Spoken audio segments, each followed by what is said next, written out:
March 30th, 2025. That's the last time I made finals of a regionals, almost a full year ago. I used to cash every tournament I entered, 3 top cuts in a row like it was nothing. From the moment I walked into a venue, it felt as though the top tables were an inevitability. But then, one day, they weren't. Poor play, bad deck choices, and a shameful string of double-digit finishes. Maybe I'm just not built for this anymore. The tournaments just keep on growing, each one bigger than the last. More people are traveling than ever, with over 100 international players flying to the average Australian regional. The competition is only getting stronger.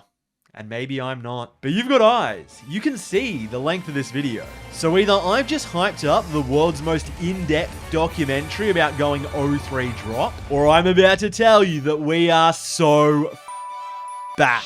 This was the Sydney Regional Championship. 699 fierce competitors, Australia's largest tournament ever. First place was walking away with $10,000, so you can bet the event was absolutely stacked. But I wasn't in it for the money. I didn't only want to do well. I had something to prove. And to do that, I couldn't just use any old deck. I needed to cook. And the only dish that could satisfy my appetite had 2 core ingredients: Mega Absol and Mega Kangaskhan. It is inarguably the most versatile and creative deck in the current meta. I'd completely fallen in love with its flexibility. The deck can conjure up disgusting win conditions from incredibly disadvantageous board states, offering the potential to completely outplay an unsuspecting opponent. The heart and soul of this deck are these 2 gigantic Mega Pokemon. Despite giving up 3 prize cards, they're absolutely monstrous HP stats for basic Pokemon more than make up for this. Let's start with Absol. Both of its attacks are absurd. For 2 energy, we've got Terminal Period. If your opponent has exactly 60 damage on their active Pokemon, it is instantly knocked out. This synergizes perfectly with Munkidori and is one of the deck's core combos. After utilizing Absol's massive HP to tank a hit, a couple of Adrenabrains can manipulate that damage to set up for an easy Terminal Period. But don't worry, if you don't have any damage on your board, maybe need to take a bit more of an aggressive approach, or just straight up want to torture your opponent, Claw of Darkness has you covered. Simply attach another Dark Energy and now you can access one of the most insane attacks in the game. 200 damage, full knowledge of your opponent's hand, and you can pick your favorite card there to throw in the bin. This one attack opens up a whole world of resource controlling strategy, letting you cherry pick your opponent's most important cards and systematically dismantle their deck. On the other hand, Kangaskhan is way more of a passive helper, bringing most of its value through that excellent run errand ability, drawing 2 cards whenever it's in the active. This functions as a deceptively strong draw engine, allowing you to constantly grow your hand size and continue to dig for combo pieces. There are genuinely games where you get to use this every turn and build up to a 20 card hand. It is nuts. Although I still need to mention Rapid Fire Combo, because it has got to be the most unbelievable attack on any meta-relevant Pokemon. 90% of the time, Kangaskhan is not going to be your main offensive threat. But there are some instances where maybe your Absol gets knocked out early, or your opponent's running some grass attackers that hit Dark for weakness. In these instances, you just need a big guy who can swing for some decent damage. So for 3 colorless energy, 200 damage is solid. It's nothing to write home about, but it gets the job done. However, it's all thanks to that lovely extra line of text where you deal an additional 50 damage for each consecutive heads you flip, that this attack can legitimately break the game. That's right, theoretically infinite damage. The fact that sometimes it is literally the only way to steal a losing game is ridiculous. We're straight up gambling. But that's part of why I love Pokemon. Beyond just really enjoying the deck, I genuinely believe it is uniquely positioned to capitalize on the current meta. Both Penny and Energy Switch help to ensure that your active Pokemon is always healthy enough to tank a hit, while Bravery Charm tops up an additional 50 HP. This is perfect into decks like Grimmsnarl and Dragapult, who have no way to one-shot your Mega Pokemon, allowing you to run circles around them as you soak up damage and Uno reverse it back with Munkidori. That Psychic Psychic Menace Gardevoir completely crumbles to Absol's Dark typing. They absolutely can pull some tricks, particularly with Mew, Mega Diancie, or Drifloon. But at the end of the day, you can one-shot their main guy with double damage while simultaneously ripping the most important card from their hand. Other threats like Charizard, Terrabox, and Eevees can easily be neutralized thanks to Team Rocket's Watchtower crippling their engines, supported by Yveltal's Clutch Attack, preying on their lack of switching cards and punishing their susceptibility to a bit of Retreat Lock. I could genuinely talk about this deck for well over an hour. And, oh look, I already did. Yep, if you want to watch that full deep dive, make sure to check out my Metafy, Patreon, or as a bonus video for my YouTube channel members. I've already posted a little update for Ascended Heroes, and as long as I continue to play the deck post-rotation, I'll be sure to keep updating the guide. I'll spare the rest of you who are just here for the tournament run from all that yapping. But there is one last aspect of the deck building process that I do need to address. It involves a certain persistent meta menace who I have been completely ignoring until now. An unprepared Absol player's worst nightmare,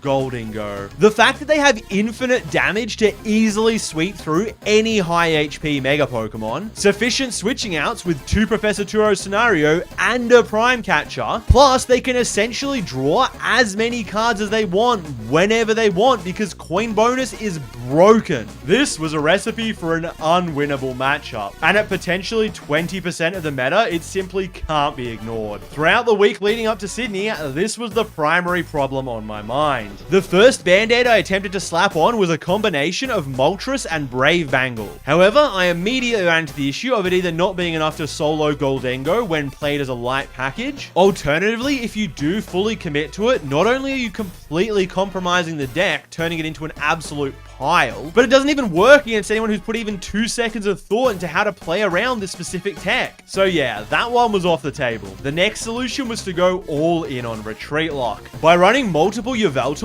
more Gusting cards, and even Erica's Invitation, you could seriously punish Goldengo's liabilities like Lunatone and Genesect. But in my own personal testing throughout the week, it just didn't quite feel strong enough. Although, looking back, I definitely underrated this package, especially since it has by far the most utility in other matchups, particularly thanks to Genesect's Ace Nullifier ability. Who would have guessed? Disabling your opponent's single strongest card is pretty good. But yeah, I didn't have the power of hindsight, so I ended up writing this one off pretty early into the week before even boarding the plane. Luckily, when I did make it to Sydney on Thursday night, I was armed with 2 potential 60 card solutions. One utilizing Cornerstone Ogerpon's walling capabilities, and the other focused on Toedscruel's ability to floodgate the discard. I get straight to testing each of them against Goldingo with my mate Charlie. He's come over from the US for his first ever Australian regional, and let's just say we've got a pretty similar taste in decks. It's not a good taste. We play way too many bad decks with terrible cards in them. We start off by testing the classic solution, Cornerstone Ogerpon. It's obviously the perfect answer into any untexed Dengo, whose only way of damaging it is with Soul Rock and, I guess, Gimmighoul. In our testing, it was fine against Lopunny as well, but what really got me worried was its effectiveness into Mawile. I'm expecting all of the most successful Goldingo lists to be running that Mega Metal Menace, and without any additional tech cards supporting Ogerpon, like Calamitous Snowy Mountain, which completely guts Mawile's second attack, Cornerstone just wasn't getting across the line. And there simply isn't enough spare space in the 60 I've cooked to make room for any more of those extra cards. But it's alright, because as soon as we started playing games with Toedscruel in the list, I knew that was it. Any consideration to any other potential alternative completely left my mind. This long-legged legend was 100% going to be my answer to Goldingo. I mean, this card was literally printed as a counter to Superior Energy Retrieval. It's gotta work. Seriously though, there is some surprising synergy. When combined with the resource pressure from Claw of Darkness, your opponent is often pinned into a lose-lose position. If they KO Absol, they'll run out of energy and won't be able to attack for the rest of the game. And if they chase down Toedscruel, Absol gets to run free and devour all of their resources anyway. Considering we only need a 2-1 line of the Toad, that's just 3 total spaces, making it definitely the most concise solution as well. The only other cost is that you'll need to sacrifice 2 Nest Balls for 2 Ultra Balls to ensure a way to search out the evolution. But that's fine with me. I actually really enjoy having the option to thin out Pokemon from the deck while the bench is full, something that Nest Ball isn't capable of doing. Or honestly, just having some way to discard discard dead cards from hand. In fact, the only other way the deck has to discard anything is Earthen Vessel. Toadscruel also brings the added value of not needing to run Fighting Energy for Ogerpon,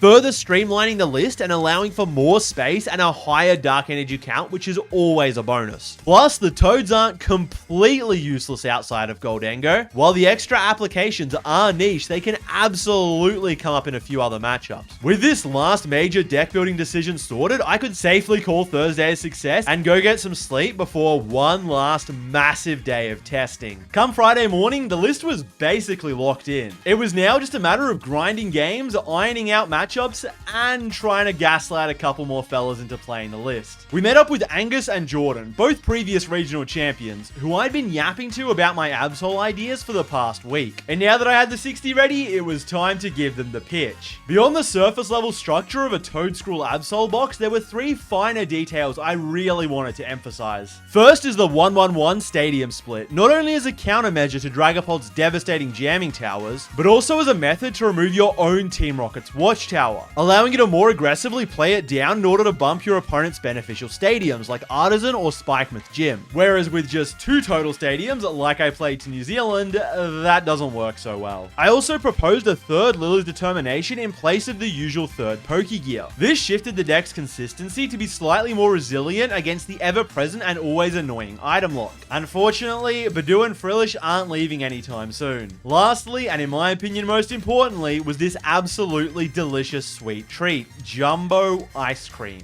I basically view this card as a much more tempo-efficient alternative to Penny. While you don't guarantee a complete full heal, in combination with Monkidori's Adrenabrain, 80 extra health often allows you to break through a lot of key thresholds, particularly against Dragapult, Charizard, and Grimmsnarl. Plus, being an item means it's Arven searchable, doesn't necessarily have to eat up your supporter for turn, and you don't need to reattach all that energy like you do with Penny. The only downside is not being able to use it for board reconfiguration if you happen to start the wrong Pokemon. All in all, I'm a massive fan of this ice cream, and only a select few real ones were clued in enough to play it prior to this event. But if you take a look at any list after Sydney, yeah, I think it really caught on after this performance. Just from looking at it, the fellas were all really high on the deck as well, which was a massive confidence booster for something I already believed in. We grinded games in the venue, ate some GYG, grinded more games. Honestly, that's my idea of a perfect day. Actually, let me let you fellas in on a really interesting technique that I love to use while testing, especially while trying to decide on some of these final card counts. When I'm genuinely unsure of which cards to fill out that 60th slot, I'll often substitute in a backwards card and play against the most popular or relevant matchup. A perfect example of this is how we played a bunch of games into Dragapult with 2 Lilies, 2 Pokegear, and a backwards card that could represent a third copy of either depending on the situation. This let me determine that the third Lilies really did make a difference, and every time I drew it, I was so glad that it didn't have to be a Pokegear. Now, without running an insane number of games, this isn't exactly statistically sound.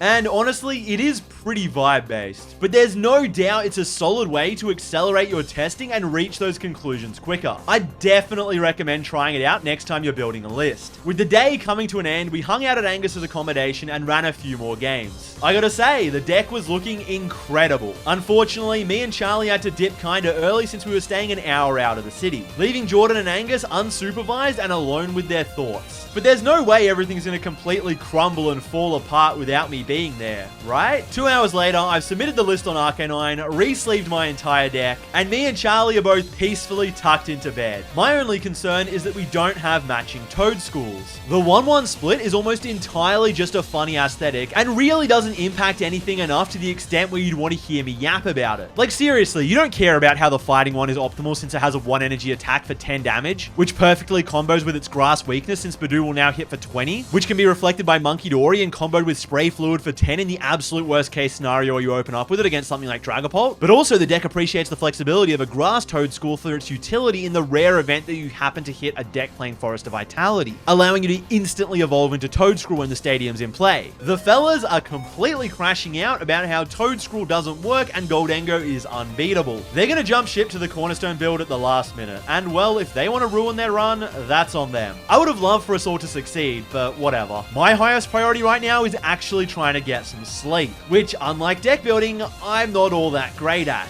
When we wake up, I break the news to Charlie since he was knocked out well before Angus's breakdown. And I also apologize for basically being a human rotisserie chicken all night, spinning circles in the blanket. Somehow he slept through all that as well.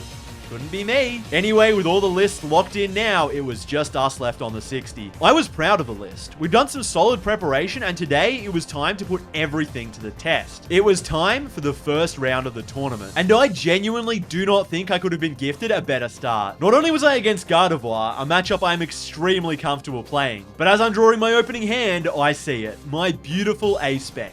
Precious Trolley. Inarguably the most important card in the deck. Single-handedly capable of setting up your entire bench. An absolute beacon of promise, signaling that this game is gonna be a freebie. And hey, if you want to be as blessed as me and raw open Precious Trolley every game, all you gotta do is subscribe. Trust me, you'll be served the highest quality Pokemon TCG videos out there. You'll be supporting me and making even more of them, and on top of all that, you'll draw straight fire. What more could you want? Go click the button. Despite going first, thanks to this absurd opening hand, I'm able to immediately establish the optimal board, then power up Absol on turn 2 using TM Turbo Energize, and even though they're able to rare candy Gardevoir, without a ton of energy in the bin, they can't make any relevant attacks. So with a boss's orders on Gardevoir, I take out not only their most vital Pokemon, but I also get to rip the only draw supporter they were holding on to. After the absence of a miracle top deck, my opponent scoops it up to go next. Once again, I have to go first, but this time I don't have the luxury of an immediate Precious Trolley. In fact, now it's my opponent getting incredibly lucky, opening up with their single copy of Frillish. Without exactly this or the free retreat from Mew, they'd have no other way to item lock me on turn 1. This is incredibly difficult to work around as my entire deck is so reliant on Precious Trolley, and since you can't play supporters on turn 1, I'm not able to Arven for it until after I'm item locked out of actually playing it. Yep, this is why I was so concerned about item lock. And to make things even worse, I can't see any of my 3 Lily's Determinations in this hand. All I can do is attach to Absol and pass it over, accepting the inevitable Oceanic Gloom. Then once again, following his strong setup, all I can do under item lock is attach a second energy to Absol and pass again. But there is a slight glimmer of hope. I've got a single copy of Boss's Orders locked and loaded, as well as that key third energy. If they just go for the obvious third Oceanic Gloom play here to continue locking me out of my other basic Pokemon, I'll be able to immediately respond by chasing down a Curlier or even Gardevoir, while once again binning their most valuable card from hand. However, credit to my opponent, they correctly pivot to a much more aggressive line, evolving into Gardevoir and swinging at my Absol with Mew EX using genome hacking to copy my Claw of Darkness, discarding that Boss's Orders that I was so keen to use. Now, this is an incredibly risky play and definitely could have been punished, if my hand was strong enough. And while I do still get the first 2 prize KO on that Mew, I'm simply not able to develop my board enough to do much else once Absol goes down on the following turn. There's simply no other option beyond just moving to game 3, where I finally get to go second, but I don't have Arven.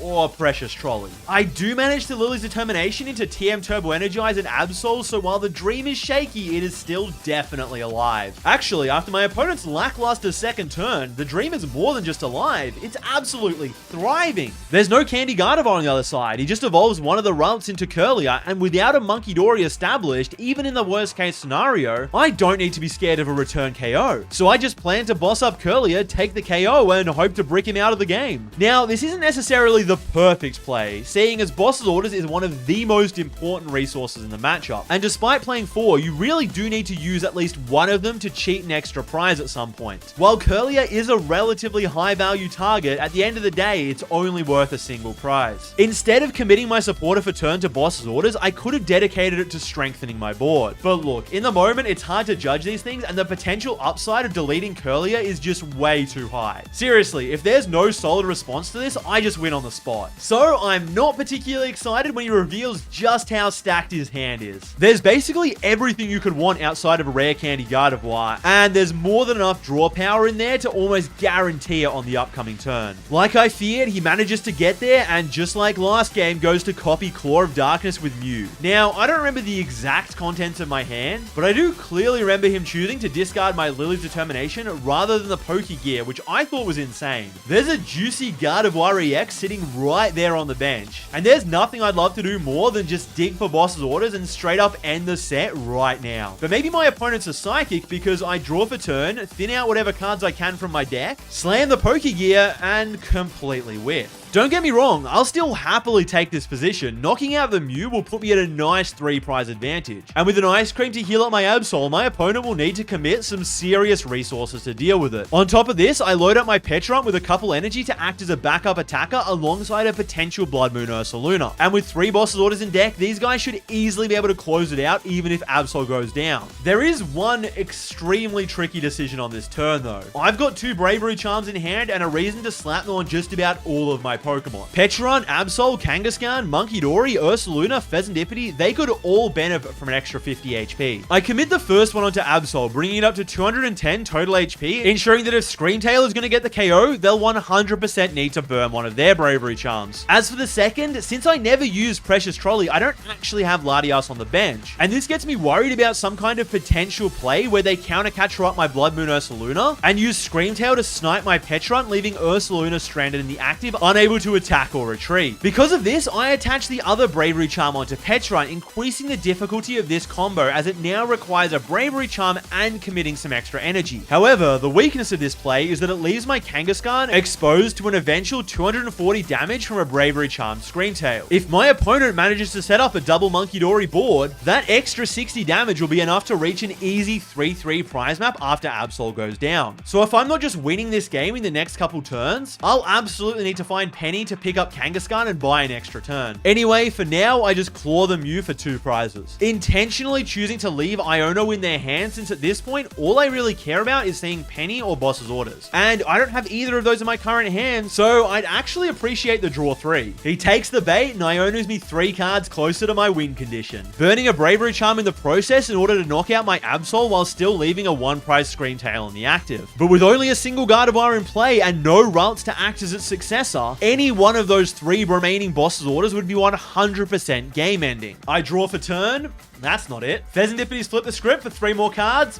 No chance. I've actively been choosing to not shuffle my deck for improved odds, since I'm aware all the cards that got Iono to the bottom are completely useless in this scenario. It's alright though, I've still got Kangaskhan's run errand for 2 more cards. Of course there's no Boss's Orders. It's not like I've seen most of my deck. There's not even a penny to get Kangaskhan out of play. At this point, the best I can do is just try to keep up the prize race by benching Latias and taking the KO on Screamtail with Petron's Irritated Outburst. Next turn, a Boss's Orders on Pheasantipede can still win me the game with Blood Moon Ursaluna. That's if I actually get to play next turn. See, my opponent is also very aware of this inevitable win condition. But lucky for me, he simply doesn't have the resources to re-establish Screamtail and pull off that massive attack. No, instead of sniping it, he just counter catches up my Kangaskhan, then moves 60 damage onto it with Munkidori's Adrenabrain.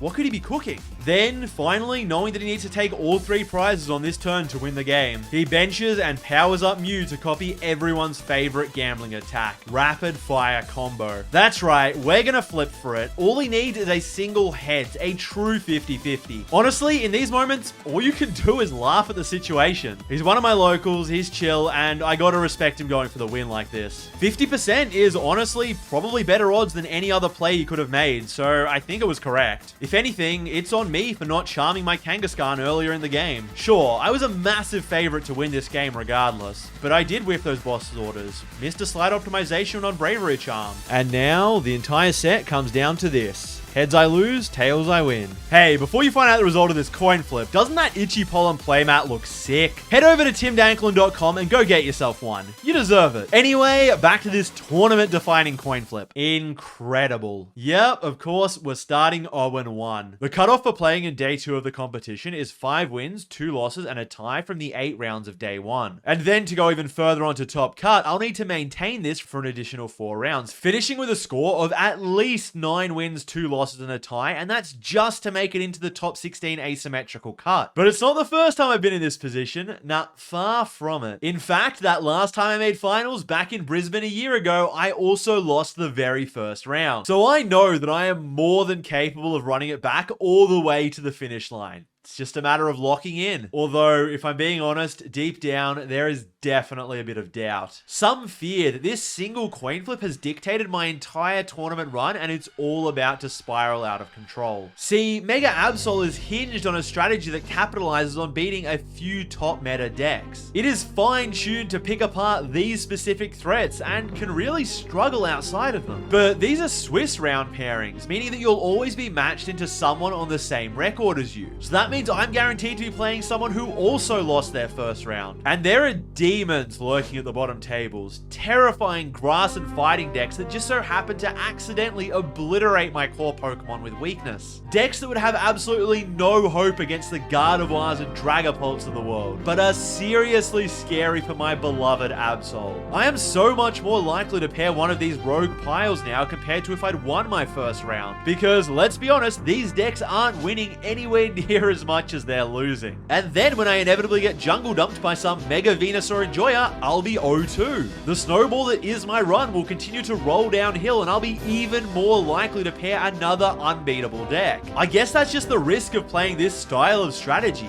but once you catch a wave of meta decks, you can ride it all the way to the top tables. My spiral is cut short though, as it's time to jump into round 2. I've got to go first, and my opponent flips over Pheasantipity. This really doesn't give me much of an idea of what they're playing. It could be anything from Chen Pao to Dragapult. However, my clouds of confusion are quickly blown away by Sunshine and Rainbows as I rip Precious Trolley straight off the top of my deck as the very first draw for turn. I am still going in completely blind, so I decide to play it safe with Pecharunt, Yveltal, Munkidori, Kangaskhan, and Absol. Worst case scenario, I can just rely on trapping their Pheasantipity. She immediately benches Chikorita and Applin. My heart plummets. She's on Hydrapple. This should almost definitely be an auto loss. Her Pokemon have way too much HP to beat through. Their grass typing means that the Absol I just benched is a massive 3-prize liability, and even Kangaskhan gets completely blown up by Tealmask Ogerpon as soon as they've got 4 energy and a Meganium in play. Myriad Leaf Shower does like 360 damage to a 3 energy Kangaskhan. What do you want me to do? Is it just time to go home already? She continues by setting up that terrifying Tealmask Ogerpon with a couple of energy, but overall, with no supporter, the start is kinda weak. Maybe. Just maybe, there's a bit of hope. I follow up by energizing my Absol. It's not the ideal attacker here, but since it's already in play and I really want Kangaskhan in the active, I guess I gotta go with it. However, it's this play that perfectly leads her into making a crucial mistake. She retreats into Ogerpon and just attaches another energy to swing for 150. You simply cannot be leaving damage in play against my deck. All she needed to do was play patiently and hold out for a big one-shot attack. But now, I'm able to pull off an absolutely disgusting response. By energy switching a Dark off of Kangaskhan onto Munkidori and then attaching from hand to Absol, I'm able to move 30 damage from Kangaskhan with Adrenabrain and finish off that Ogerpon with Absol's Claw of Darkness, removing all of the energy they had in play and ripping a Night Stretcher from their otherwise very dead hand. A few more Absol Claw of Darknesses later and somehow I've stolen game 1. This didn't mean the set was going to be easy though. Far from it. I got pretty lucky to catch her with a weak start. But at least in this next game, despite it still being a completely unplayable matchup, I can approach it with some semblance of a game plan. I'm able to find Arven for Precious Trolley, but this time I'm fully armed with the knowledge of what they're actually playing and can properly build my board around that. I choose to develop double Kangaskhan, aiming to eventually attach a Bravery Charm onto each of them, as well as the usual Munkidori, Pecharunt, and Yveltal. They've got a much faster start this time though, quickly setting up Hydrapple with Forest of Vitality to flood even more grass energy alongside Ogerpon's Teal Dance acceleration. Not wanting to make that same mistake of giving me damage, this time she just passes with Chikorita in the active. Here's the play I've been waiting for. I utilize her Forest of Vitality for my own Toedscruel, instantly spawning it in out of nowhere. Then I follow up by KOing Chikorita with Kangaskhan, functionally sending it to the Lost Zone. Now if I can just KO the other one, she'll be locked out of that Wild Growth ability for the rest of the game. Unable to one-shot my Kangaskhan, but still not wanting to leave damage on board, she bosses up my Pecharunt and takes 2 prizes there instead. But that Ogerpon is getting dangerously close to having enough energy to blow up my Mega next turn. Without any damage in play on my side of the board, if I want to KO that Ogerpon, I'll be forced to go for a coin flip. And if it's tails, that would be instantly game losing. Based on how my luck was at the end of that last round, I'm not going to take that risk. Instead, I Night Stretcher back Pecharunt and counter catcher up Pheasantipity, clutching it for a turn while racking up poison damage on my Yveltal. The retreat lock successfully sticks for a turn, but I don't want to get greedy since she could easily play Professor Turo's Scenario, switch, or even just power up Pheasantipity serendipity at any point. So after taking my second tick of poison, I immediately boss the 4 energy Teal Mask, transferring 10 over to it from Yveltal, and take a guaranteed KO with rapid fire combo, no flips required. Targeting that Ogerpon really hurts her damage potential, as thanks to Toad Scroll, Night Stretcher, Energy Retrieval, and especially Max Rod are all offline. She finally manages to establish Meganium, but with Hydrapple as the only available attacker and just 3 grass in play, it is not enough damage, and she just punches my active Kangaskhan for 210. After feeding it Jumbo Ice Cream as a little treat and Monkey Dory's Adrenabrain, Kangaskhan is left with 250 HP remaining. On top of all this, I'm able to boss up Meganium, sending it to the Shadow Realm and completely locking her out of ever benching Chikorita for the rest of the game thanks to Slime Mold Colony. With her damage almost entirely neutralized, there's really not much more she can do, and I'm able to win the set with just a couple more rapid fire combos. After successfully navigating what I cannot emphasize enough should be a complete auto loss of a matchup, I am feeling really good about my play and I'm ready for another dub. Round 3 starts off nicely as my opponent doesn't have any basics in their opening hand and is forced to take a mulligan. I always love getting that extra card. It's a nice little treat. But when I take a look at the hand they had to mulligan, I have to triple take to make sure what I'm seeing is real. There is a Megaton Blower, and I can't even figure out their actual archetype based on the rest of the cards. Once again, I am terrified. Fortunately, most of these fears are handled by them flipping over a Ralts, revealing some kind of Gardevoir flavored concoction. But my lack of certainty on their list still causes some concerns. Plus, that obscure A-Spec can deal some legitimate damage to Mega Absol. Removing Mist Energy can open up Mew's own terminal period at any moment, or even just deleting Bravery Charms for effectively 50 damage. The fact that this single card can wipe them all simultaneously is not something I want to deal with. They go first, opening up Ralt and then benching a Frillish.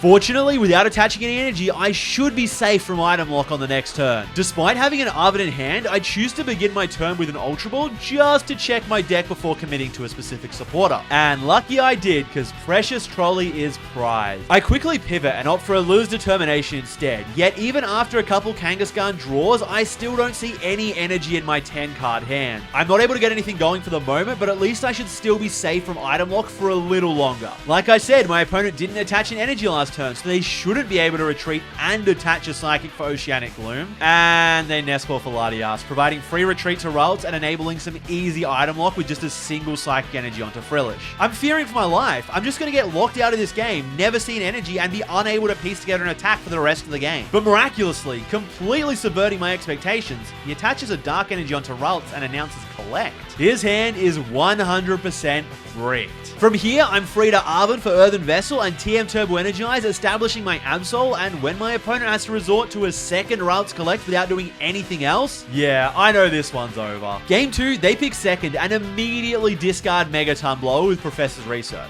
And yeah, okay, maybe this card isn't anywhere near as threatening as Secret Box, and I was just scared of nothing, because if it was that broken A-Spec, they'd be cooking me right now. And instead, they're off to a mediocre start, whiffing turn 1 item lock. By turn 3, I'm able to boss up Gardevoir and knock it out with Claw of Darkness. The classic. Would you even be surprised if I told you I ripped the only draw supporter they had in hand and they weren't able to establish Gardevoir for the rest of the set? Yeah, you know how it goes. This round legitimately only took like 15 minutes, but after how painful those first couple were, speedrunning a dub was exactly what I needed. And this meant I had plenty of time to pop out and grab some GYG for a quick lunch to keep me going through the rest of the day. I swear this video is not sponsored by Guzman, but man, I wish it was. Despite that nice break, going into round 4, my quality of matchups has not improved at all. I'm up against yet another bottom table demon deck, but this time I know the pilot's one of my locals and he should absolutely understand the matchup. It's this Owlless Raging Bolt, and I'll be honest, while it is a complete pile, I'd be lying if I said it didn't 100% destroy Absol. It's got an incredibly easy turn 1 item lock, the option to be way more aggressive than my deck can handle, and it's full of grass and fighting Pokemon to hit for weakness. Like seriously, what do you want me to do against this? In game 1, I do catch a bit of a lucky break as he opens with Iron Leaves, which is great since now his only remaining switching option is Prime Catcher, and Yveltal's Retreat Lock can potentially become a real win condition. However, my start is somehow even worse. With Psyduck in the active, I Ultra Ball for Kangaskhan and just TM Turbo Energize to it. I could have retreated the energy and drawn 2 with Run Errand, but I really want to power up Kangaskhan as my first attacker in this matchup. He catches me off guard though and goes straight into into Wellspring Ogerpon to start sobbing my duck, denying me any opportunity to retreat into Kangaskhan and get the draw engine online. He continues to set up while I'm stuck going draw pass turn after turn. At this point, Psyduck has 60 damage racked up on it, and he'll have to pull the trigger next turn and start taking some prizes. But before he has a chance, I finally top deck Arven. I rip Precious Trolley for Petrunt, Yveltal, Munkidori, and Pheasantipity, breaking the lock with Subjugating Chains and taking the first KO on Wellspring with a bit of monkey damage and a rapid fire combo. Given how set up his board was, responding to Kangaskhan with Raging Bolt is incredibly easy. But in a matchup like this, all that really matters is taking that first multi-prize knockout. So even though I'm now down 3 to 4 in prizes, it's actually the perfect scenario as I can energy switch and attach to Blood Moon Ursaluna, dealing an exact 240 damage to Raging Bolt and guaranteeing the win next turn with Night Stretcher for a clean 2-2-2 prize map. In game 2, I have to go first, but luckily I'm able to open with Latias and Yveltal, Ultra Balling for Kangaskhan to immediately start drawing some cards. My opponent chooses to go for a bit of Itchy Pollen as a way to slow me down, but I think that unassuming 10 damage might just be my key to victory. I retreat into Yveltal and Turbo Energize to Kangaskhan, crucially forcing 10 damage to a different Pokemon as he continues the item lock. Still unable to play Precious Trolley, I can't access my Munkidori, but that's fine. All I need to do this turn is boss up the bench Tealmask Ogerpon, and regardless of whether or not I flip heads, I'm pretty sure this rapid fire combo will set me up to win the game. I flip Tails for 200, so let's see if I'm right. Actually, not taking the KO here genuinely might be the better outcome. It denies access to Pheasantipity's Flip the Script, and without any way to remove it from the board, I'll easily be able to finish it off later with a 10 damage Adrenabrain. In fact, this play forces him to discard an energy in order to retreat Tealmask Ogerpon, causing Raging Bolt's Bellowing Thunder to fall just shy of the KO. Without any gusts, all he can do is go back into Itchy Pollen, but I simply boss up Mew for an easy 2 prizes. And still having the opportunity to cash that 10 HP Ogerpon in for a couple more prizes, the game is effectively over. He does finally deal with my Kangaskhan, but now with access to items and an absolutely massive hand, Munkidori can move 10 off of Yveltal, and a double energy switch play powers up Ursaluna, winning me the game while he's still at 3 prizes. Even if they had been able to KO my Kangaskhan a turn earlier, my hand was looking stacked, and I'm pretty sure things would have just played out like game 1. To this day, I've still got no idea how I was able to walk away from that round with a 2-0, but I'll take it. Thank you, Raging Bolt, for being an absolute 60 card pile. Surely now, at 3 wins and 1 loss, I should be free from these unplayable matchups.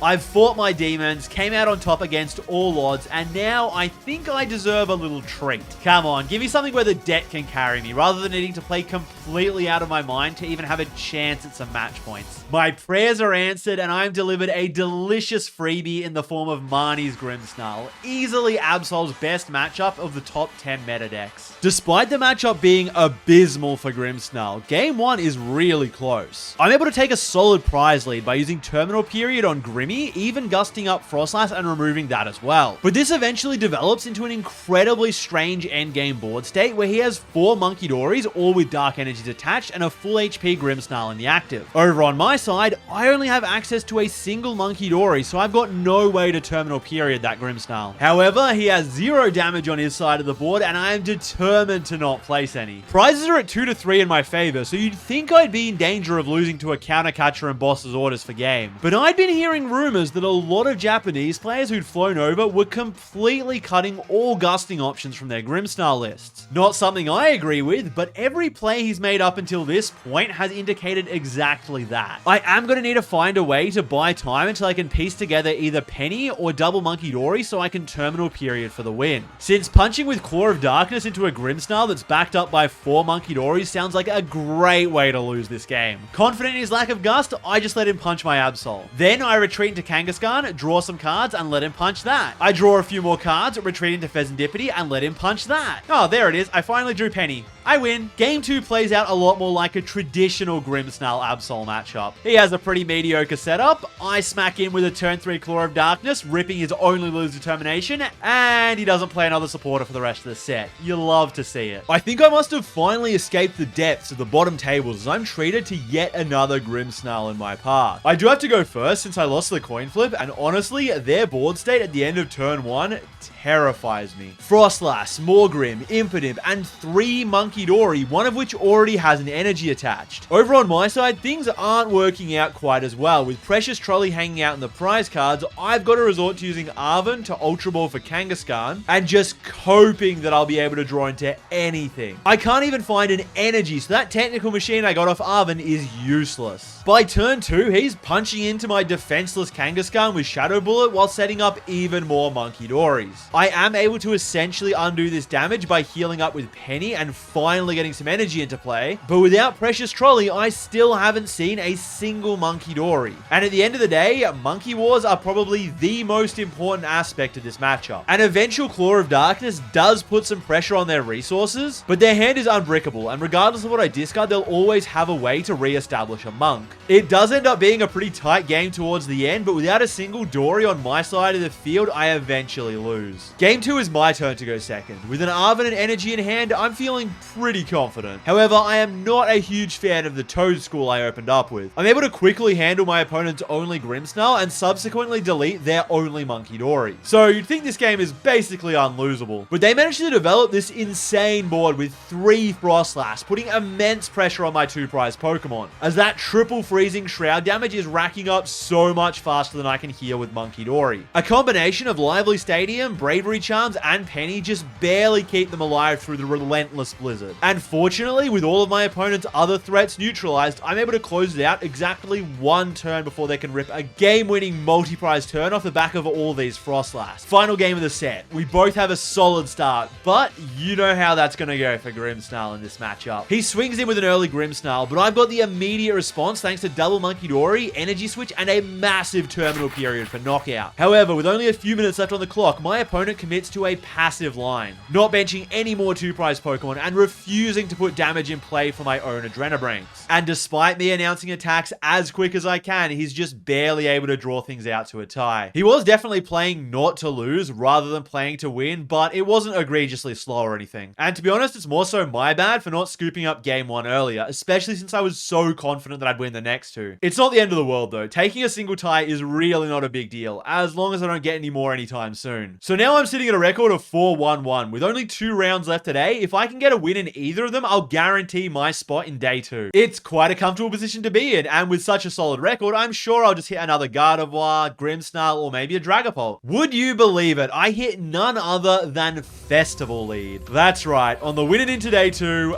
Festival Lead. You know, that deck that you randomly hit on ladder while you're climbing out of Snom rank? Yeah, that one. Despite its meme tier status, this bloke has piloted it to the exact same score as me, so it is nowhere near a free win. I'm basically banned from benching Absol, given that this is yet another rogue grass deck that has no trouble one-shotting thanks to weakness. And it's not like Claw of Darkness would have been all that useful anyway, since Thwacky's Boom Boom Groove can search out any card from the deck. However, Kangaskhan does make for an excellent attacker, and with Bravery Charm, the only way they can really deal with it is by hitting exactly Maximum Belt, Black Belt's Training, Festival Grounds, and a Dipplin with a full bench. We all know the deck isn't that functional, surely they never get there. In the first game, we each set up a playable board, although he's only able to build up 2 Thwackies, so the draw engine isn't perfect. Like, he's not going to be able to search out Exodia every turn. I build up a beefy Kangaskhan and bank on him not being able to knock it out with a single attack. And Team Rocket's Watchtower came in surprisingly clutch here, acting as a generic 3rd stadium bump to Festival Grounds, further pressuring those precious Boom Boom Groove searchers. I didn't even need to deal with the downside of Watchtower, since I can draw with Kangaskhan before playing it, and if they don't discard the stadium, their damage would be completely gutted, and at that point, drawing 2 less cards really wouldn't matter. So they've got to immediately find another Festival Grounds to replace it. Just like I expected, they aren't able to KO Kangaskhan and end up leaving 200 damage on it.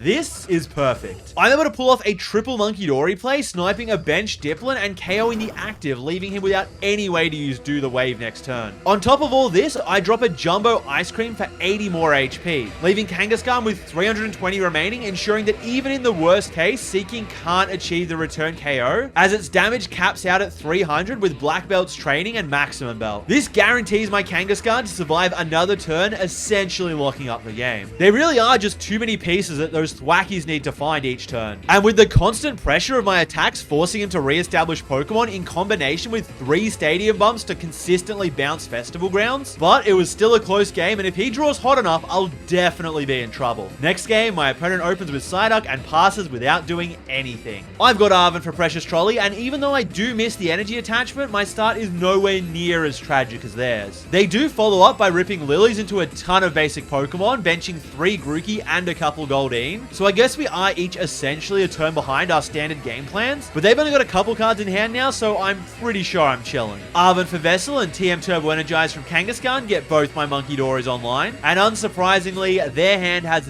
nothing going on. No Thwackies to search cards, and no supporters either. Their only hope is to Jet Energy Seeking into the active and draw 2. But regardless of what it finds, that lets me play with 60 damage, and I get to piece together a huge punish. Double Adrenabrain moves 60 onto Goldeen, knocking it out. Then I attach to Kangaskhan and Energy Switch another, bringing Rapid Fire combo online, finishing off Seeking and leaving my opponent without any potential attackers.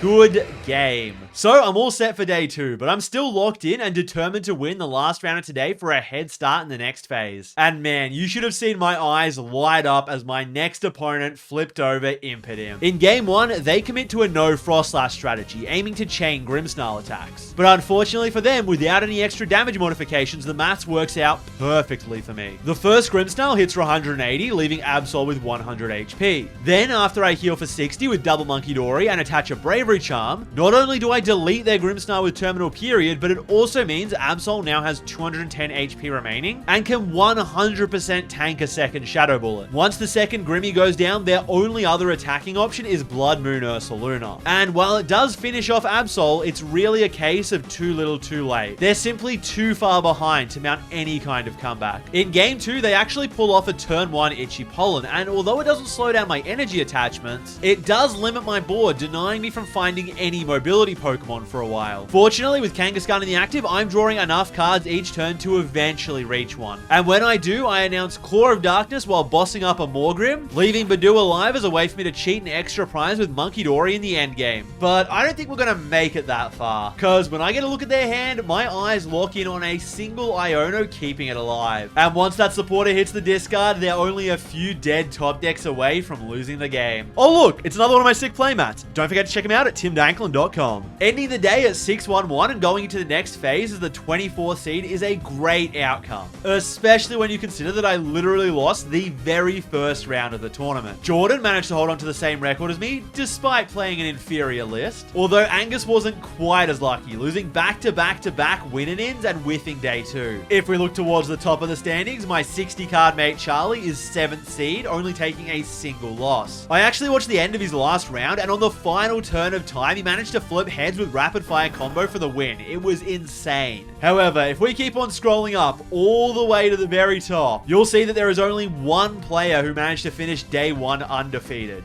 Johnny Wong. He's one of my old Smash Bros mates from a while back, so I helped him get into the game, and this is his first ever regionals. Legitimately incredible stuff. There are way too many fellas to talk about everyone's runs, but there is something really important that I need to bring up, and that's what I had for dinner. Yeah, it was GYG again. Come on, it was a long day. I deserve a little treat. I have no regrets on my food choices. Since we're staying so far out, by the time we actually get back, it's already 11 PM, and I immediately pass out. Although not for long, because at 2 AM, I am wide awake. Seriously, something about these tournament nerves just completely fries my ability to get any sleep. By the time we reach the venue Sunday morning, I have just one single thing on my mind: winning. There are 4 more rounds of Swiss, and to make top cut, I'll need to win at least 3 of them. It has been far too long since I last made top cut. I'm not letting another opportunity slip away due to my own poor play.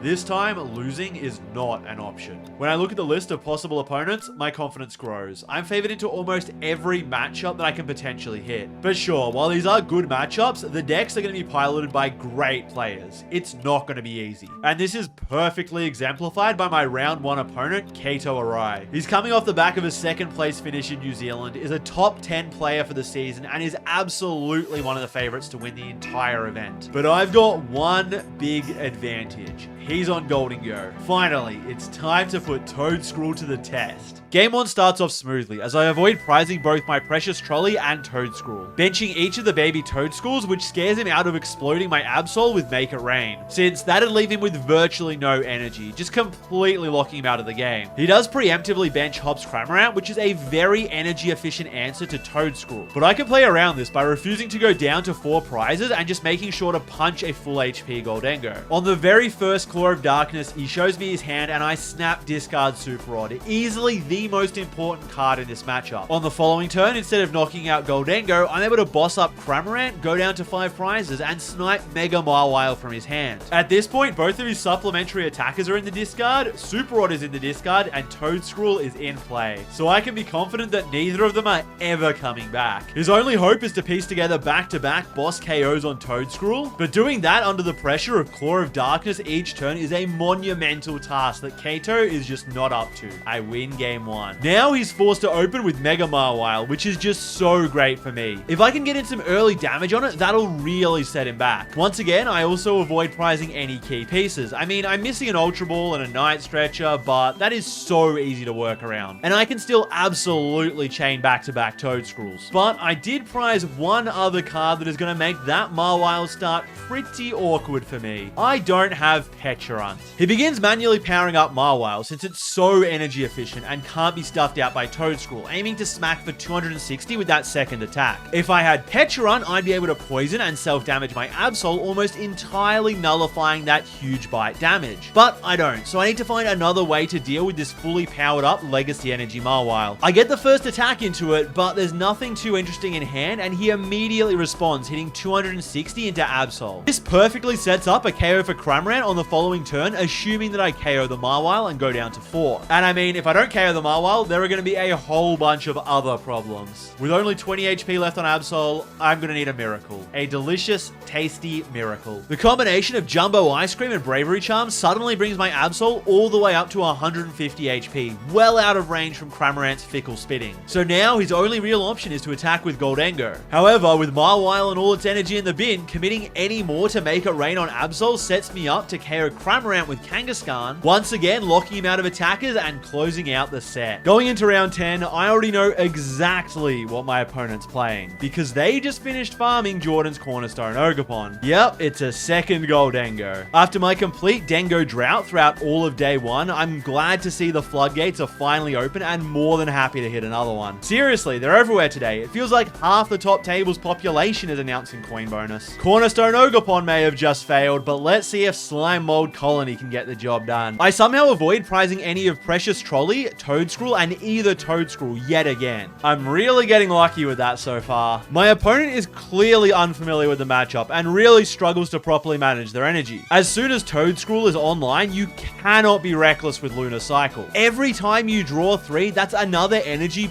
permanently in the bin. This leads to a pretty easy lock where they're completely unable to deal any more damage, and I close out the last few prize cards without any trouble. But things weren't going to be quite as easy for me in this next game, as I finally start to catch the rough end of prizing variance. One of my Toadscruels has decided to go on vacation. Now, this is probably the most manageable piece to be missing, but it still means when I do get Toadscruel online, if they're just able to boss and knock it out, I'll have no way to immediately re-establish the Slime Mold Colony. However, I am still able to threaten a potentially devastating lock with only a single Toadscruel, forcing them to temporarily divert from Absol and show the little guys some respect, chasing them down with gusting cards each time they hit the bench. First by using Boss's Orders, and then by expending Prime Catcher, which is one of their 3 crucial switching outs. Furthermore, while they were locked in on targeting my Toadscruel, I was announcing Claw of Darkness every turn that I could, deleting more key pieces every time, including one of their Professor Turo's Scenario, the second of 3 total switching cards. So rather than dedicating my second Night Stretcher to an attempt at reviving Toadscruel and benching it for a 3rd time, I instead pivot to a Yveltal focused strategy, bringing up Lunatone and trapping it in the active, knowing that without Prime Catcher, they are no longer able to both move it and play Boss's Orders simultaneously. So I am in absolutely no danger of losing more than a single prize card, as they'll be forced to attack into Yveltal. In response, my opponent burns their only remaining switching card, that second Professor Turo's Scenario. This does break the lock and remove Lunatone from the board, but from here I can use my final Night Stretcher to bring back Yveltal and lock up the bench Genesect. With 2 metal energy already in play and the Lopunny in his deck clearly indicating a split of 3 metal and 8 fighting energy, I can be confident that this will buy me more than enough time to win the game by spreading damage with Petron's Poison and Munkidori's Adrenabrain.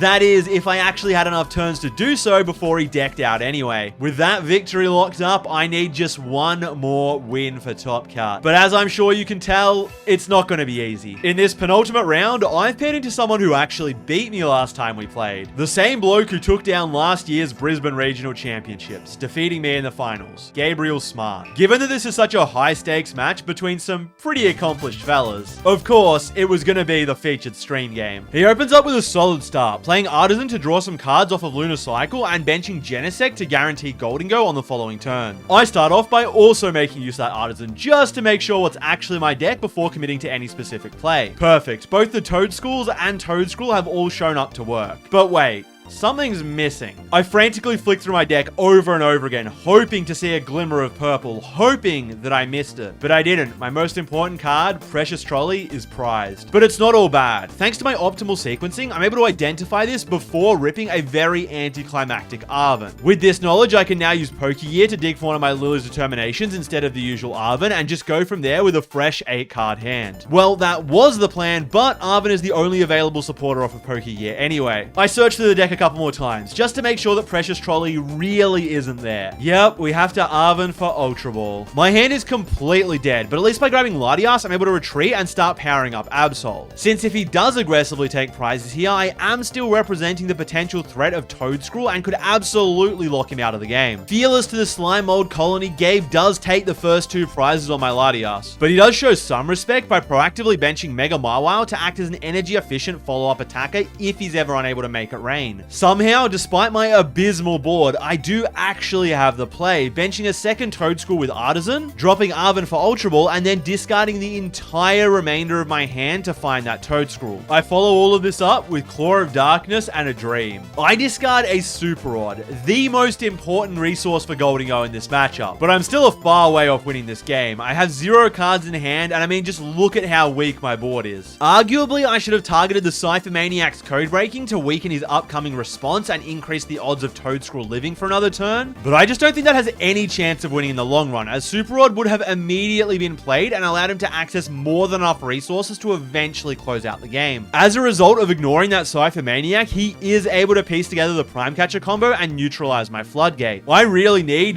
this top deck to be absolutely enormous. Night Stretcher or Arven to recycle Toedscruel would be perfect here, or honestly, just any way to draw cards. Pheasantipity, Lilies, Iono, anything. I grab my top deck and nope, it's just going to be Claw of Darkness for the KO. Without Toedscruel's lock protecting me anymore, deleting that superior energy retrieval is my #1 priority. But look at that. Off the prizes, I found that absolutely crucial Precious Trolley. Maybe there's still hope. Gabe actually whiffs the KO on Absol, just swinging for 240 with Mega Mawile's Gobble Down attack. I'll need some insane draws right now, but it is 100% doable. Finally having access to Precious Trolley, I play it down, grabbing double Munkidori to potentially enable Terminal Period, as well as Petron and Yveltal for possible retreat lock in the worst case. It's really important to completely fill out my bench here, as it maximizes deck thinning before I play Lily's Determination. I also preemptively switch an energy off of Absol onto Munkidori so I can line up a 3-prize Terminal Period as long as I draw an energy. After Lily's for 6, I do find one through an Earthen Vessel, so I'll be able to go down to just a single prize remaining. However, without a Night Stretcher to re-establish Toedscruel, the odds of me surviving Gholdengo's Make It Rain are looking grim. But my favorite card is about to come in clutch. Just a little bit of additional healing thanks to that sweet treat. Hey, wait, someone call the police. This guy just played Jumbo Ice Cream with only 2 energy on his active Pokemon. Yeah, this one is 100% my bad. I just completely forgot that I'd already moved an energy earlier in the turn and no longer had the 3 required. I did have the second energy switch in hand though, so the play technically would have been legal if I just attached to Absol, used Jumbo Ice Cream, and then switched that energy onto the second Munkidori. Oh look, it didn't matter anyway, because regardless of the extra 80 HP, he still easily got there with double superior energy retrieval. The game was way closer than it should have been though. Like, if I just found a way to bring back Toedscruel, I think I might have been able to survive for one more turn and close out that final prize card. Or, you know, if I just didn't brick for the first half of the game, that would have worked too. So I'm feeling pretty good going into this next one, just as as long as I don't prize Precious Trolley again. I mean, the odds of prizing it once is 10%, so 2 games in a row is literally 1 in 100. There's no way that could ever happen to me. I get to go second once again, but this time, Gabe's start is significantly weaker. He isn't even able to bench a Gimme Ghoul on turn 1. Although, my start isn't all that great either. I get the wonderful news that Precious Trolley isn't prized, but that's not all that helpful when I've got no supporters to actually find it. I simply have to resort to Ultra Balling for Kangaskhan, retreating into it, and drawing a couple cards. Still no supporter, but at least I'm guaranteed to be safe from being knocked out next turn. After a second run errand, I'm finally into this game, although it's far from your average start. I still haven't seen an Arven yet, but a second Ultra Ball fetches my other Toedscool, and I naturally drew into the evolution. Somehow, I've accidentally managed to establish the full Floodgate before getting more than a single energy in play. Luckily, Lily's Determination draws TM Turbo Energize to fix this issue. However, continuing with the theme of an extremely abnormal game, I haven't seen Absol yet and don't really have anywhere to place the energy. I think this is going to be one of those rare games where Kangaskhan gets a chance to start swinging. And with Gabe completely whiffing on any gusting effects to get around my active, that is exactly what I do, using Energy Switch to finish powering up Kangaskhan as well as attaching a Bravery Charm to both it and my bench Toedscool. This makes the Mega even more difficult to KO, now requiring an additional energy to be committed to the discard. And it also prevents Toedscool from being handled by a single energy efficient Cosmic Beam from Solrock. This matchup is just all about putting as much pressure as possible on those resources. Unfortunately, when I go to attack, I immediately flip Tails, but it really doesn't matter. 200 damage is more than enough in this situation. Unable to find boss's orders and sufficient energy, Gabe just has to retreat with Air Balloon, draw some more cards, and pass another turn without attacking. Well aware that if I'm able to take this first 2-prize KO, the game is functionally over, I immediately slam down boss's orders and finish off the damaged Dengo, crucially sending yet another energy to the Lost Zone. Gabe does find the boss's orders on this turn, but is now lacking enough energy to handle Toedscool and has to pass yet again. This is just the perfect example of what happens when you deny Goldingo opponents the option to draw with Lunar Cycle and disable Superior Energy Retrieval. At this point, the remainder of the game is nothing more than a formality.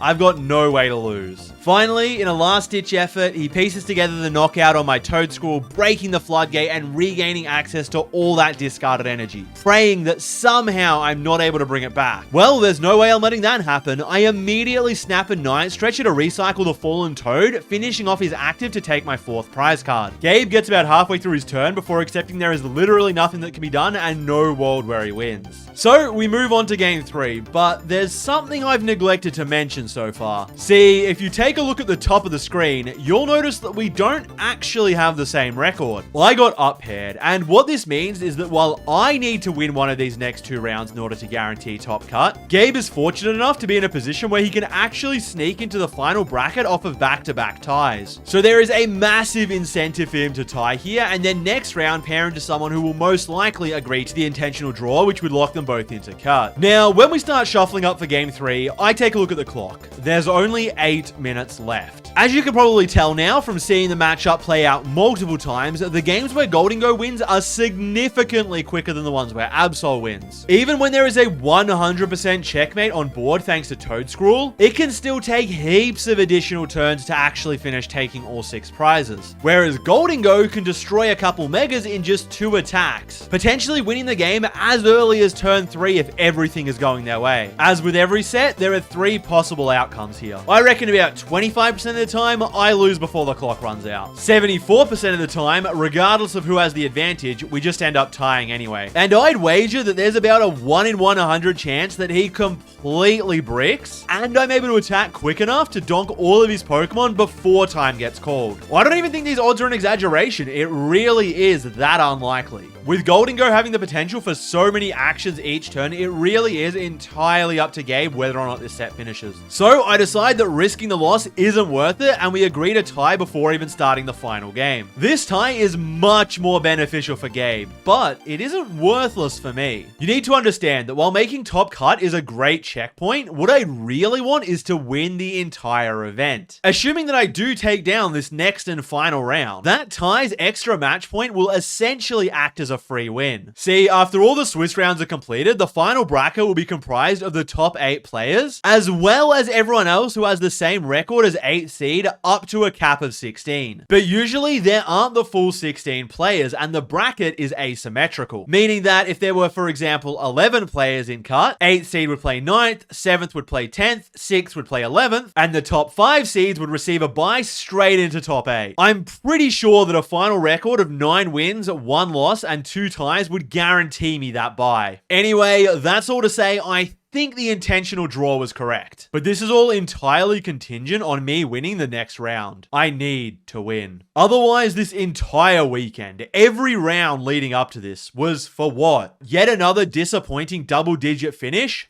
Not this time. I'm going to break the fourth wall for a sec and let you know that I had very few notes to go off of when scripting this set. Normally, I'll jot down funny interactions, interesting board states, or anything else that I can mention in a video. But this time, all I have is the prize cards that I wrote down and my raw memory of the games. It wasn't Tim Danklin, the content creator, playing this match. It was a competitor who had his mind fully focused on one single objective: winning. I remember the feeling of a huge weight lifting off of my chest the second I saw what they were playing. Grimmsnarl. I know I can do this. However, as I perform my very first deck search, someone puts all of that weight back on my chest and doubles it. It's a disaster. Both my Absols are prized, less than a 1% chance, but I won't give up. Thanks to TM Turbo Energize, I'm able to quickly outmonkey my opponent, actively turning their own Frostlass against them as the detrimental damage dealer fuels my own Adrenabrains. And with Bravery Charms to buff my monkey's HP, as well as Penny opening up the opportunity to double dip for a potential quadruple Adrenabrain turn, I don't even think I need Claw of Darkness. The key turning point is when I'm able to manipulate damage in such a way that I can KO one of their Dories and build a 3-1 lead in the Monkey War. As soon as my opponent sees this, they scoop it up before I even get a chance to unprize Absol. I need one more game. And it started off fairly well. I wasn't able to fully brick them or anything, but I was definitely ahead. However, they played to a few specific tight lines that relied on me whiffing certain cards, and were able to just barely maintain a foothold in the match. I can't remember what happened to my lead. If I threw, got unlucky, or was just straight up outplayed. So many aspects of this game are obscured by the fog of emotion in my mind. But I remember that sensation of dread, of my advantage beginning to crumble. Eventually, we do reach an endgame board state that I honestly cannot recall in its full complexity. I can only remember fragments of the scenario, and exactly how I felt. I have precisely 2 turns to take a single prize before my opponent forces a game 3. I know that they're down all of their Ionos, so each card in my hand is a certainty. I Arven for Pokegear, but unable to attack without instantly losing the game, I just pass. As I expected, they take a single prize KO on one of my Monkey Dories with their own Adrenabrains, and will 100% have game if they play the following turn. I draw my top deck, Ultra Ball. I discard 2 cards and search out Petra to thin my deck, holding off on benching it for the moment, leaving open as many doors of opportunity as I possibly can to win this game. I retreat into Kangaskhan and draw 2 with Run Errand. This is as far as I can dig through my deck. It all comes down to the top 7 cards of my deck. It's time to play that Pokegear. If I see Boss's Orders, I can bench Petron, promote Absol, and win the game. If I see Arven, I'll be able to search out Night Stretcher, and instead of benching Petron, I'll commit that final board space to re-establishing a second Monkey Dory, also winning me the game. At this point, the odds are overwhelmingly in my favor, but that makes the possibility of whiffing all the more terrifying. There's this sickening doubt in the back of my mind, a fear that I'm not gonna win this. 7 cards off Pokegear. No, no, no, no, no, no. Arven. I know that Night Stretcher's in the deck, that I've won, that I'm finally back in top cut of a regional championships. I could say so much about how absolutely elated I felt, but I reckon the amount of effort I put into making this video speaks louder than my words ever could. However, the run's not over yet. Here are the final standings after Swiss. At the very top, we've got household names like Henry Brand, Brent Tonneson, and me. My old Smash mate Johnny, the #1 seed of day 1, managed to clutch up and make top cut at his very first regionals. And Charlie also pulled through, getting another copy of my 60 into the final bracket. As for pairings, I've got a bye straight into top 8. That tie against Gabe really did matter. And I may actually have a rematch against him, as I'll be playing the winner of his set versus Marcus. This means that while they're sweating it out for a spot in top 8, I've got plenty of time before I gotta play. So of course, I grab yet another GYG Burrito Bowl. Again, not sponsored, but if you're someone who's got the power to make it happen,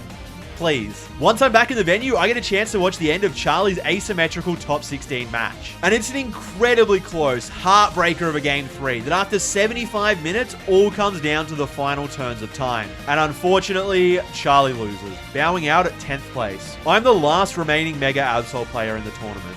Now, it's all up to me. And my path to victory is looking so doable. Regardless of who wins, I'm guaranteed to be playing against a Goldingo in top 8 and a Gardevoir Jellicent in top 4. Then, finals could potentially be any of Dragapult, Eeveebox, or another Goldengo. I can do this. I can win my second regional championships. I get the news that Gabe won his asymmetrical set and will be having a rematch on stream. This time, I'm gonna win. I call the coin flip and get to go second, which can be an extremely impactful advantage in this matchup. And Gabe has to take a mulligan, which is great because my hand is far from perfect. However, after kicking things off, it seems like his new hand more than makes up for giving me an extra card, because it is absolutely cracked.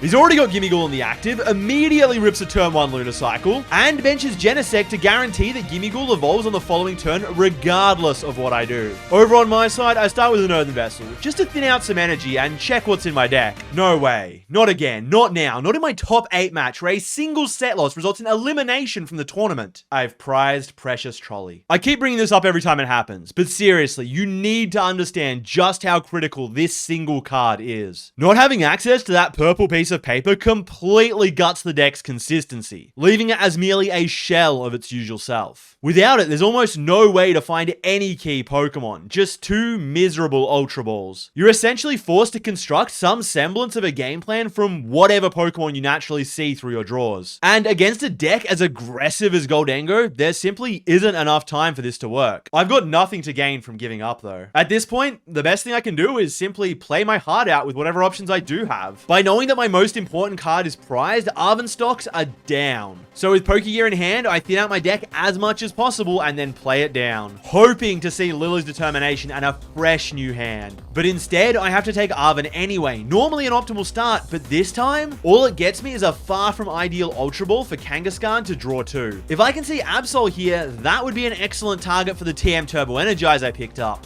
But I don't see any other Pokemon and it's just an attach pass. On the other hand, Gabe has an absolutely insane second turn, cherry picking the exact 2 remaining cards he needs with Cypher Maniac for an enormous attack, dealing 300 damage and knocking out my Kangaskhan for 3 prize cards on just the second turn of the game. Now, if I'd managed to bench just a single Toedscool, there might be some hope to lock him out of his discard. But without that Floodgate, he'll just be able to recycle all that energy for another huge attack on the next turn. My last line of cope is that by some miracle, both of the Professor Turo scenarios and Prime Catcher are all trapped at the bottom of his deck, and this Yveltal clutch will somehow buy enough time trapping Genesect for me to set up something. But he's got no trouble finding the Prime Catcher and takes 2 more of my Latias, going down to his last prize card. At this point, I'm 100% completely out of win conditions. I need to win back-to-back games right now or my tournament life is over. The good news going into game 2 is that there is no way it can get any worse than that last one did. Gabe's going first. He draws and passes without playing a single card. That is perfect.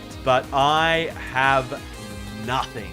I bench Blood Moon Ursaluna and accelerate 2 energies onto it. That's all. This guy needs 5 energy to attack if my opponent hasn't taken any prize cards, and yet somehow this is the best play I have access to. Now, as if this miserable opener couldn't get any worse, while I'm searching through my deck for those 2 dark energies to attach out of pure desperation, I do a little bit of prize checking. There's legitimately no way this is happening. I don't believe it. It's not real. This is ridiculous. What a completely unserious game. The prizing mechanic genuinely makes the PokemonTCG a joke. In this moment, I would legitimately sell a kidney just to reach into my prize cards and grab out that elusive Precious Trolley. This is miserable. I'm gonna lose. My tournament run is over. After grieving the loss of my second A-Spec, there's only one thing left to do, except that there is simply nothing I can change about this situation and refuse to give up. Maybe Gabe's hand is just as bad as mine. Okay, well, he did have a supporter and is now representing a really strong board state. But still, conceding here would take my chances of winning from 1% to 0, and I don't like those odds. Artisan for Toedscool, attach Bravery Charm to Ursaluna, attach a 3rd energy to Ursaluna, and Boss's Orders on the other Gimmighoul without an energy just to further pressure his resources. But Gabe's got all the cards in the world. He can piece together whatever he wants, evolving some Goldingos and choosing to knock out my active Monkey Dory. I top deck an Arven. Finally, a supporter. Normally, this would fill me with immense joy, but as we already know, Precious Trolley is once again missing in action, and this is going to be yet another anticlimactic Arven. I search out Ultra Ball, and I could choose to develop Toedscruel right now, but with only 3 energy in Gabe's discard and absolutely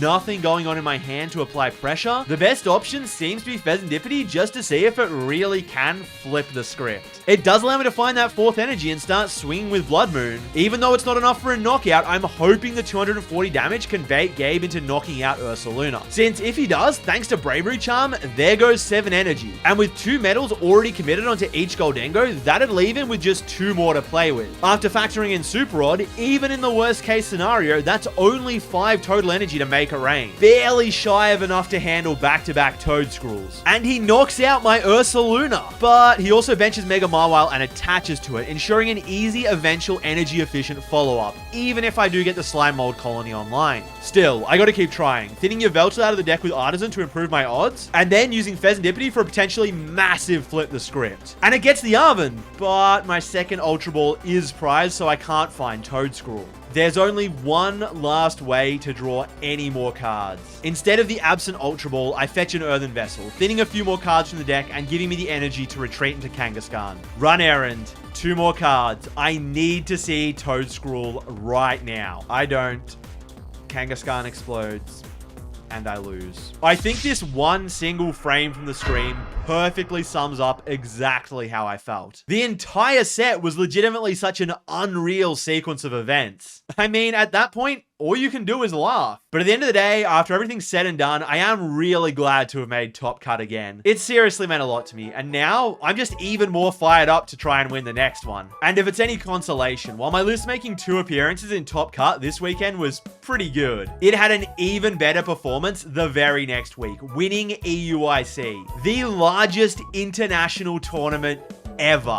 What a sick run by Edwin. Anyway, I've been recording this for so long. I mean, check out how I looked at the start of this video. I've basically grown a beard now. If you've made it all the way to the very end, that's incredible. This one video has been by far the biggest project I've worked on, and clearly you enjoyed it. So if you do want to see more content on this level, please make sure you show this one some love. Drop a like, subscribe, comment, all of that interaction. It genuinely makes a difference and tells me that you do want to see more of this high effort content, and I want to make more of it. If you want to support me even more and get bonus videos every month, I've got Metafy, Patreon, or you can join as a YouTube channel member. And if you haven't already checked it out, you're probably going to love my Vegas Regionals video as well. So I've chucked a link to that on screen now.